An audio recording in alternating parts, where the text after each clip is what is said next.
Welcome to EC&M Tech Talks. Bonding is today's topic. We're going to cover four major topics when it comes to bonding. Now I realize it's pretty hard to talk about bonding without talking about grounding, but today we're going to concentrate really on part 5 of Article 250 of the NEC, which is on bonding. Now before we get there, we need to talk a little bit about some of the basics. So the four areas we're going to go over today then. The first thing we're going to talk about are the performance requirements. In other words, why do we bond? What is it that bonding must accomplish? So to do that, we'll take a little brief look at 250.4 in the NEC. Then we want to talk about what goes wrong. What incidents end up happening because of improper bonding? How does improper bonding affect not only the general public, but our work environment, our facilities, structures, and so on. So we'll take a look at a few incidents. Main thing is we want to learn what went wrong. We always want to learn from incidents and how to correct so that those things don't happen again. The third thing we want to take a look at then is that part 5.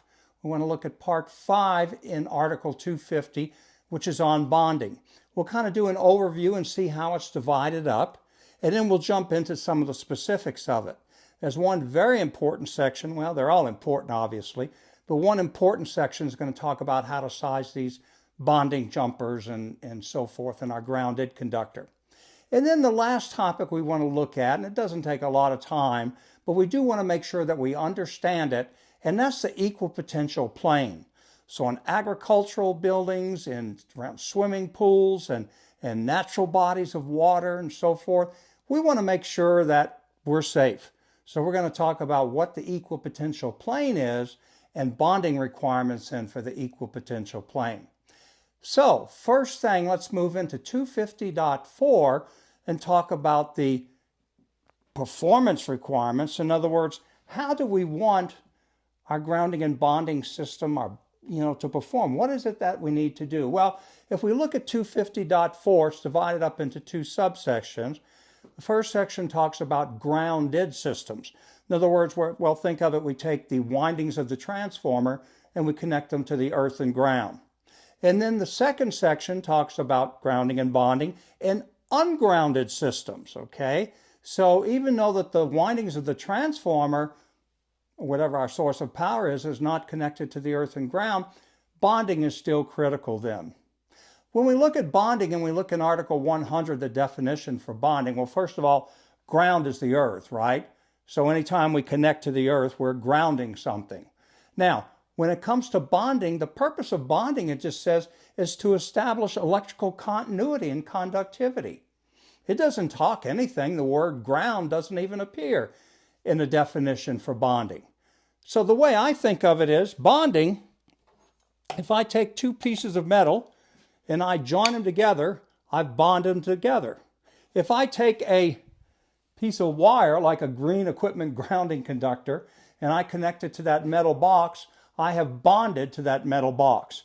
So bonding is the process of joining metal together with metal. Now the reasons that we bond are, one, we want to establish what's called an effective ground fault current path. So here's what happens.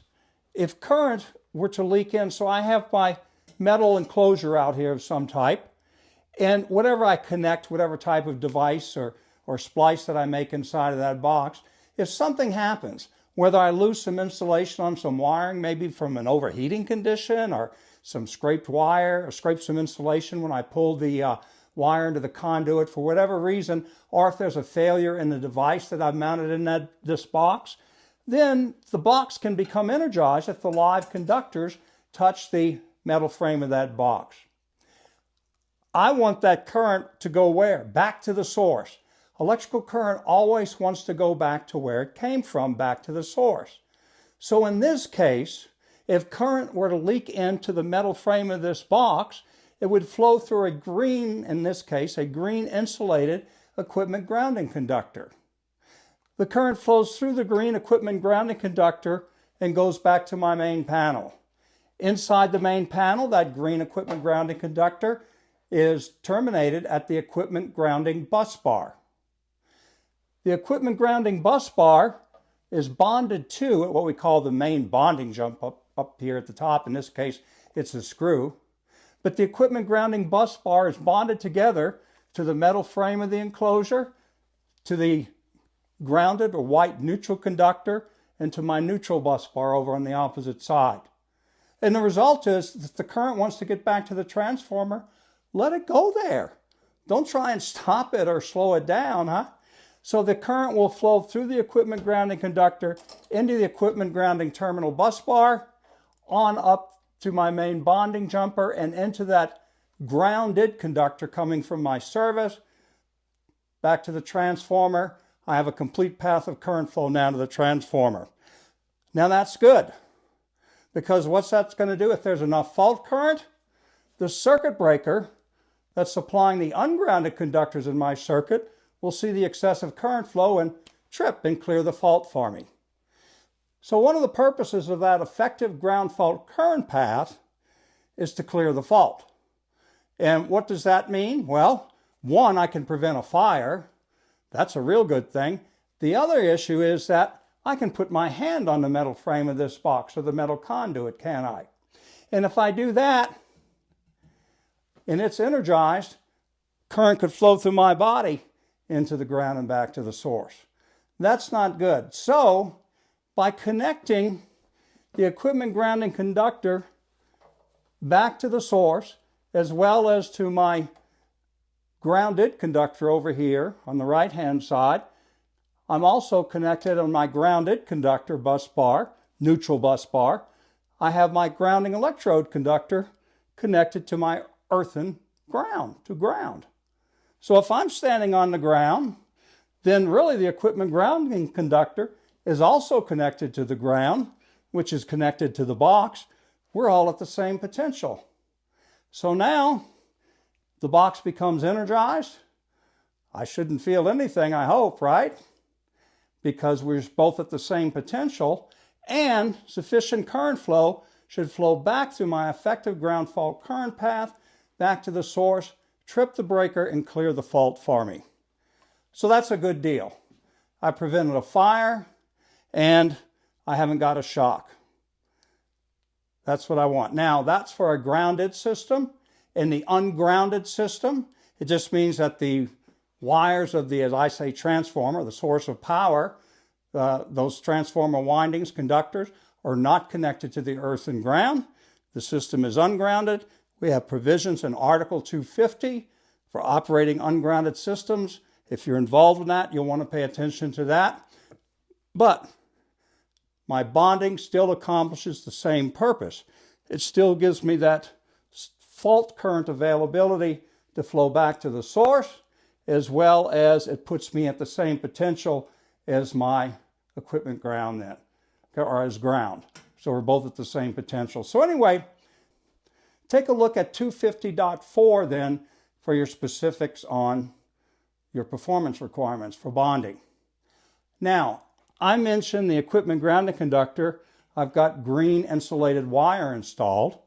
So there are requirements. If you take a look in 250.118, which is actually in part 6 on the equipment grounding conductor, it lists everything that we can use for an equipment grounding conductor. It talks about it has to be copper or aluminum, copper-clad aluminum.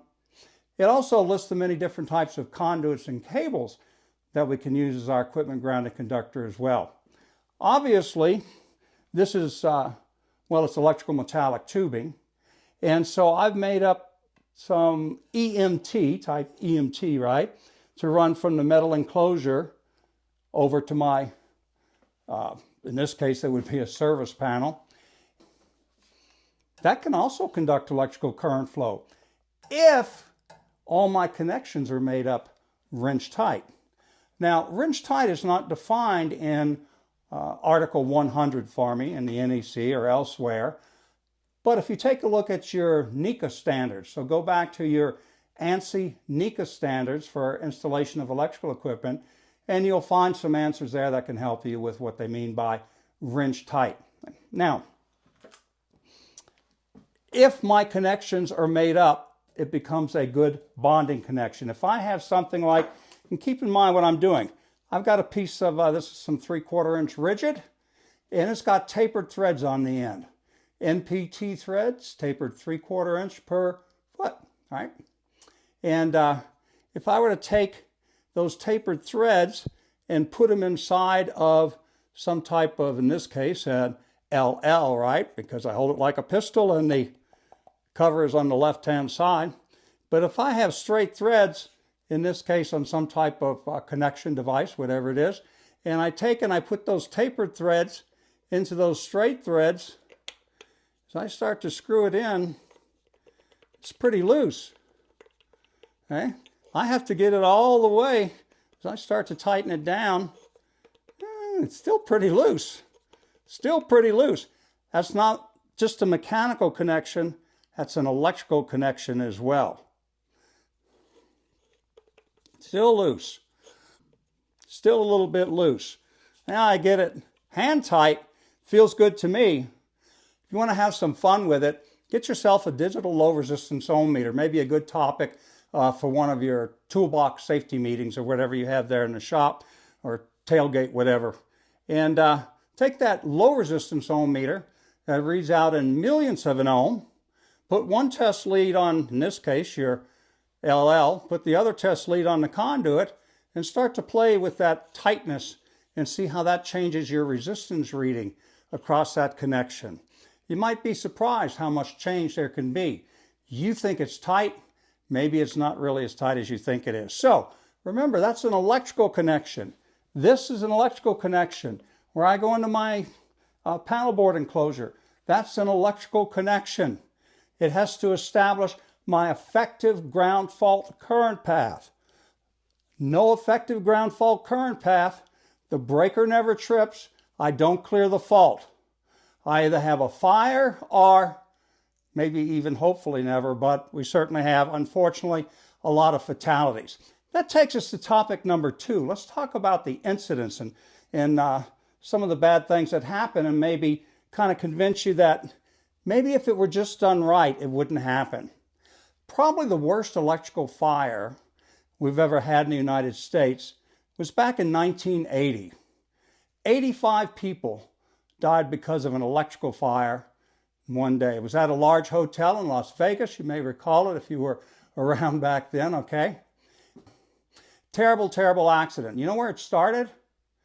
In a pie rack in the deli section of the hotel. Improper bonding. Bonding connections were left loose, so there was no bonding. There was a ground fault. Current flowed into the normally non-current carrying components of that pie rack. Where did that current want to go? It wanted to go back to the source. Had it made it back to the source, it would have tripped the breaker and there would be no story to tell. And unfortunately, well, 85 people would still be alive, I suppose. What happened was there was improper bonding or no bonding, however you want to look at it. And so the fault was not cleared, and the current flow created enough heat that caused a fire. Now, there were many reasons that led to the 85 fatalities. But nonetheless, that was the cause of the fire, and very tragic day back in 1980 then. But there's many more, and if you need topics to talk about for safety meetings, you can research it on the internet, right? Bonding incidents and so forth. But anyway, example, 2019, 2 teenagers had jumped into the water in an irrigation canal in California to pull a dog out. They saved the dog. They went to get out by grabbing on to a metal bridge. When they grabbed the metal bridge, they were electrocuted. No reason for that. No bonding. 2020, a remodeling company. A guy's working up in the attic, not even an electrician. He's removing some ductwork for an HVAC system. And he comes in contact with the OSHA report says an energized electrical junction box. And he was electrocuted. Why was an electrical junction box energized? No bonding. Chicago, and this one actually resulted in a change to the National Electrical Code a couple editions ago. There was an HVAC worker on a rooftop, didn't come home one day. They found him, I understand, the next day. But anyway, he had stepped on a piece of conduit. The conduit, once again, that connection was loose on the conduit. Didn't have any bonding. They were using the metal conduit for the equipment grounding conductor. No wire type in that particular equipment. And when he stepped on that loose connection, improper bonding, fault current that occurred in his equipment was not able to flow back to the source, and he was electrocuted. No reason for that. Improper maintenance, improper installation. As far as fatalities on the job due to electrical incidents, 64% say that people were doing one of three things. They were either constructing, repairing, or cleaning something. Constructing, repairing, or cleaning. So what's left? I don't know, walking by, taking a reading, maybe operating some equipment, throwing a disconnect handle, pushing a start push button, whatever. Visual inspections and touch something to check it or whatever, and there we go. So anyway, no reason for those incidents. Yes, that's 64% constructing something, building something, installation type work, maintenance work, or they were just out cleaning the equipment. For you folks in the construction industry, structures that are under construction. Okay? So if a building is under construction and it burns down, 12% of those fires are due to electrical distribution and lighting problems while it's under construction. Very costly, isn't it? Not to mention there are sometimes fatalities as well and many injuries. In fact, in the construction industry, electrocutions have for many, many, many years remained of what they call one of the fatal four or focus four in the electrical industry, or in the construction industry. Now, if you were to look at the bulk of fatalities then, the major fatalities in the construction industry, about 9% are due to electrical incidents. That's still way too many. So there are special requirements and rules, of course, in OSHA regulations in Part 1926, Subpart K, for electrical construction safety then when it comes to construction work. So as I say, if you need more information, if you need topics for safety meetings and so forth, take a look at incidents that have occurred. And one of the reasons, that 70E requires that we report our electrical incidents is so that we can learn from them. So if we can learn from an incident, that's a good thing. So use those in safety talks, find out what the incident is, what went wrong, if it was a bonding issue, what could have been done to correct it then. Now, next topic, let's take a look at topic number 3 is Article 250, Part 5, which is on bonding. And the way that Part 5 is divided up, it's specific applications. So for instance, Part 92, 250.92, that section talks about services. .94 is communication, .96 is other enclosures, anyway, and it goes on. So it covers services, communication systems, bonding of other enclosures, which can be pretty inclusive. It talks specifically about bonding over 250 volts to ground. It talks about, there's a section on loosely jointed metal raceways, like expansion fittings. Might be a good idea to bond around those. Hazardous classified locations is .100. .102 we're going to take a specific look at is how we size these bonding jumpers in the grounded conductor. Also covered in Part 5 is piping systems, metal underground water piping and gas piping even, and my requirements to bond to that. Section 106 is on lightning protection systems. On the lightning protection system, it talks about we bond our strike termination devices into our grounding electrode system for our distribution system. Now, let's back up a little bit and talk about these sections in a little more detail. 250.92 talks about services. So if we look at this service where the power comes in up at the top, I can have a lot of power coming in for that service, obviously. And I don't, a lot of available fault current, right? And I just don't want to rely on the thickness of this enclosure and some connector going into it maybe to actually have to be able to carry fault current if the frame of this enclosure becomes energized. So 250.92 says, hey, for that fitting up on top, I got to take some special requirements. I've got to take a look at 250.92. For instance, I use a threaded hub up on top, and then it has a bonding bushing on it. Let's talk about that a little bit. 250.92 then, for services, it gives me 4 options. It says I can bond to that I will bond equipment to the grounded service conductor by one of the applicable methods in 250.8a. 250.8a is very important.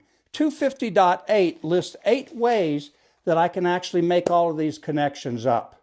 For instance, it talks about listed pressure connectors, the terminal bar that we have in this enclosure, pressure connectors listed as grounding and bonding, exothermic welding, what we often use that trade name CAD welding out in the field, don't we? And it lists all the others. Machine screw type to make 2 threads of engagement, threaded fastening machine screws engage no less than 2 threads in the enclosure, connections that are part of a listed assembly, other listed means, and so on. So anyway, UL White Book can help you with those other UL listed means it talks about. So that's how I'm going to make it up. It also gives me the options. It says connection made up wrench tight, all right, with using threaded couplings, threaded entries, or listed threaded hubs on the enclosure, which is what we have, threaded hub. Threadless couplings it goes on, bonding type lock nuts. So anyway, 250.92. I'm going to jump ahead a little bit, but in 250.97, for those systems over 250 volts to ground, the 480/277 Y connected, okay, or the maybe 600/347 if you've got that. So there I've got over my 250 to ground. You think about that. That's still a lot of power available, a lot of available fault currents typically.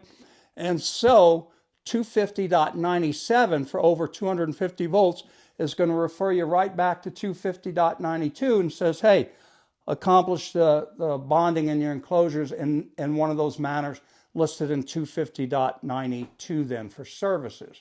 Communication systems. So down here at the bottom is an inter-system bonding termination device, okay? 250.94, inter-system bonding termination device.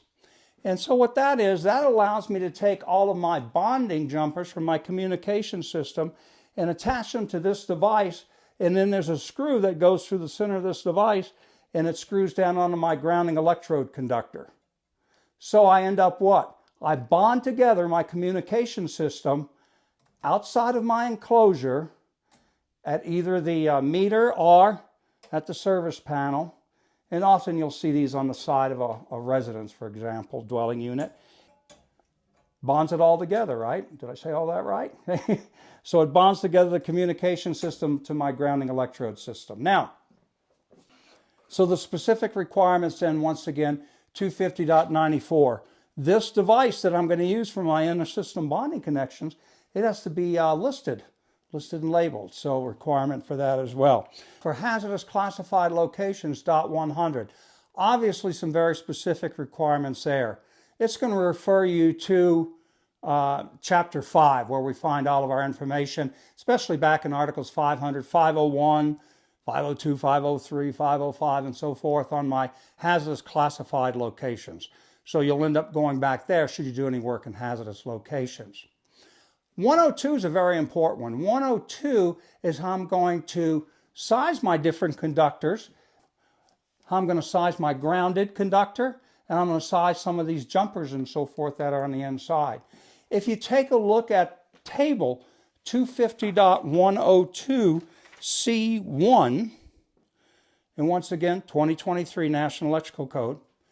So take a look at table 250.102 C1, and on the left-hand side, left-hand column of that table, you're going to find it says the size of the largest ungrounded conductor or equivalent area for parallel conductors.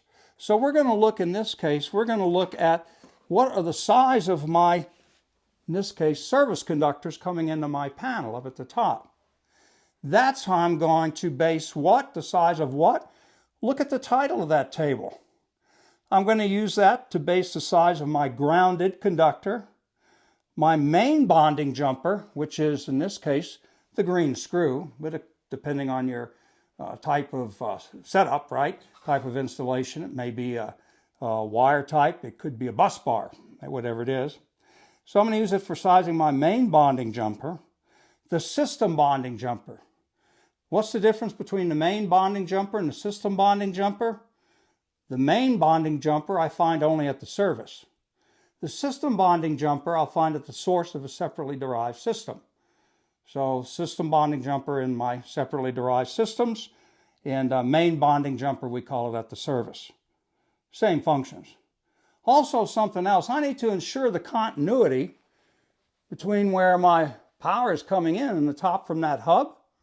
So I need to make sure I've got a good ground, a good bond, right, between this threaded hub and my grounded or neutral bus bar over here, which ties to my enclosure and the equipment grounding bus bar through the main bonding jumper. So to make sure that that happens, we're going to add another bonding jumper. And we're going to call it what? The supply side bonding jumper. It's on the supply side of the service, and it runs, in this case, from that bonding bushing on the threaded hub over here to my grounded or neutral bus bar. And that helps to ensure that continuity. So that's the supply side bonding jumper. Now there are specific requirements as to where I can put that and so forth, but I'm going to use this table 250.102 to size it based on what? Based on the size of those incoming conductors. And then the next columns over talk about, well, what type of conductors are those coming in? Are they aluminum or copper-clad aluminum?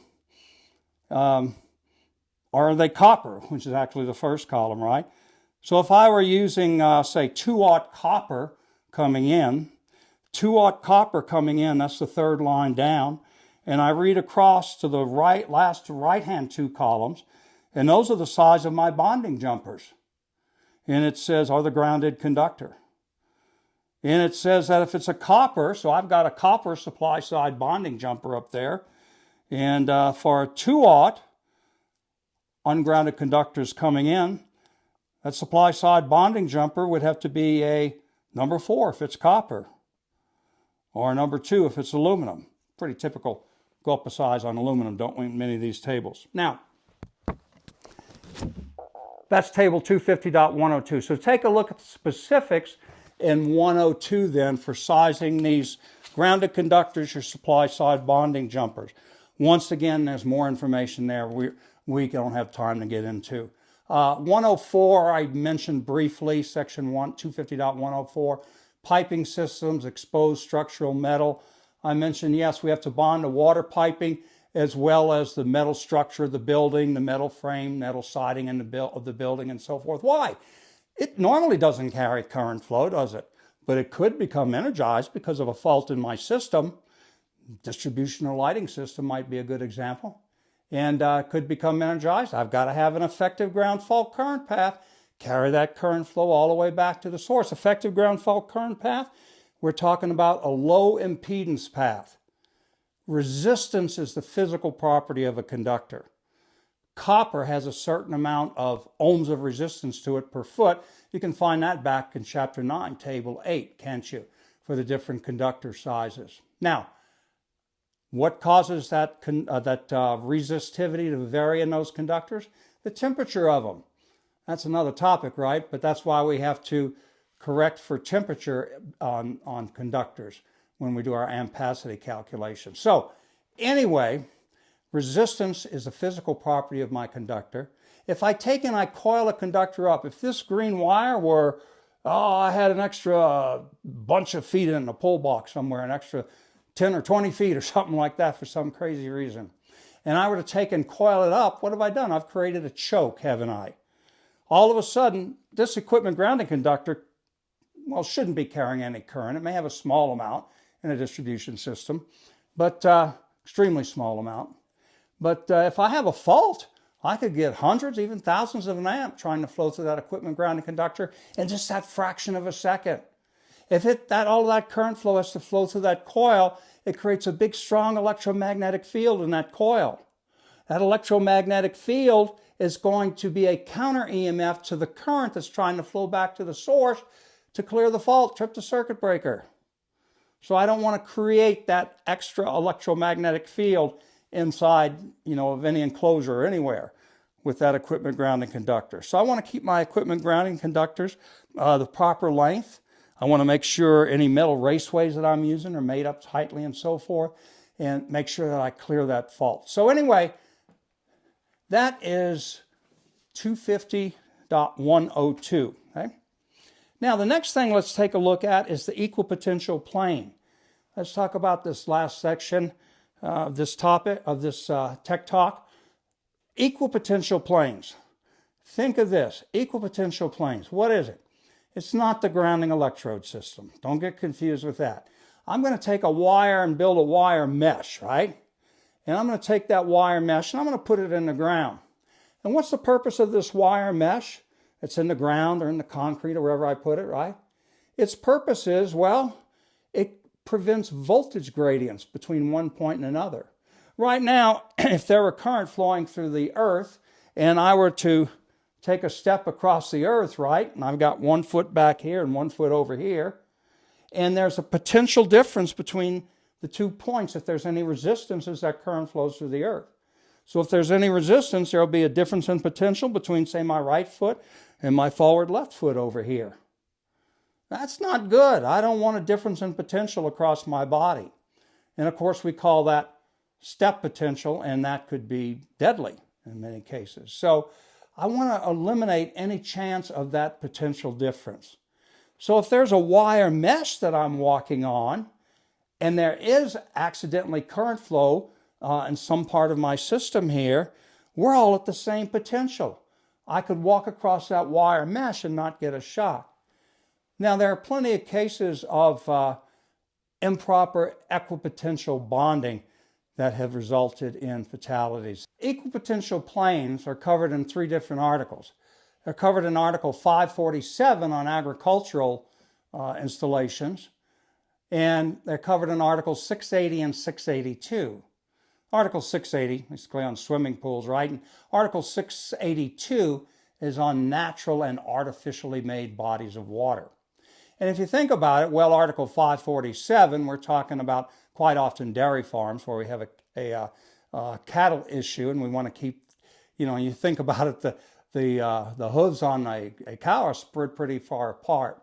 And if I have a dairy operation going on, I want to minimize any chance of any unequal voltages from one set of hooves to the other on that cow. So we may have an equipotential plane down beneath where we're actually going to do our dairy work. Now, as far as people, which is extremely important, okay, around swimming pools, once again, pretty horror stories. You think about it. So a young girl on a swimming team in high school goes to get out of the water. She grabs what? The ladder, pulls herself up, and gets electrocuted. The equipotential plane was not properly bonded. In other words, wherever you walk around that swimming pool, whether you're pushing yourself up to get out on the side, grabbing the ladder to get out, walking around the edge of it within so many feet or so forth, you want to make sure that everything is at the same potential. So there's a requirement then for an equipotential plane to be there, and that all of my metal in that area be properly bonded. For all of that certain perimeter around the pool, all of the surface areas, all of the metal components, the underwater luminaires, you think about that, they're energized. Anything that's metal, any electrical equipment in that area within that perimeter, we need to make sure it's all bonded to properly using one of those methods in 250.8, right? Everything is properly bonded to the equipotential plane. That's the purpose of the equipotential plane, is to get rid of all of those differences, potentials of voltage in that system so there are no shocks or electrocutions. Where we get in trouble constantly around swimming pools, bodies of water, piers that go out into the ocean and so forth, or in harbors or whatever, we find that, marinas, boat yards, improper bonding of my electrical equipment around these bodies of water and swimming pools, improper bonding on our installation of the equipotential plane, and we see fatalities. Very unfortunately, very unfortunate. Make sure that you follow the rules And for instance, 547.44 for agricultural buildings, but in 680.26, it tells you those 7 items for in the areas of swimming pools that have to be bonded together. Same is true 682 for natural bodies and artificial bodies of water. 682.33 then talks about the bonding of that equipotential plane. It's not the grounding electrode system. Different purpose. It's the equipotential plane. Pay attention to it because it'll save lives. Right? Well, anyway, we're pretty much out of time now for today's Tech Talk. The main thing is that you go back, jump back into your code, jump into part 5 in bonding. If you need topics, get on the internet. Learn from all of the incidents that occur. Use those for your safety meetings. Make sure that you follow the installation and really maintenance requirements for all of your bonding and your equipotential planes. In the meantime, work safe. We'll see you at the next Tech Talk.